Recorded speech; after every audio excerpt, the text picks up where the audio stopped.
అరే Bunty, technical round అయిపోయిందిరా.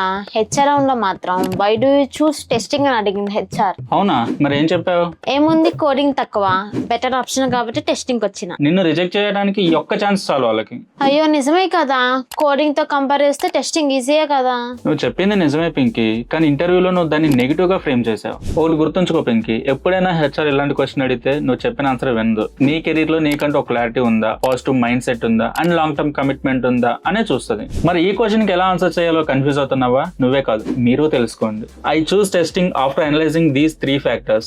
1. Quality mindset match. 2. Business understanding. 3. Career growth path. ఓహో, same point ని డిఫరెంట్ యాంగిల్స్ లో చెప్పాలా? ఒకటి గుర్తుంచుకో పింకీ, ఎప్పుడైనా హెచ్ఆర్ నీకంటూ కెరీర్ లో క్లారిటీ ఉందా లేదా అని చూస్తుంది. ఈ టెస్టింగ్ సిరీస్ లో ఇంకా మీకు ఏమైనా డౌట్స్ ఉంటే కామెంట్ చేయండి. మన నెక్స్ట్ సిరీస్ లో సేల్స్ ఫోర్స్ గురించి తెలుసుకుందాం. అంటిల్ దెన్ సబ్స్క్రైబ్ చేసేయండి.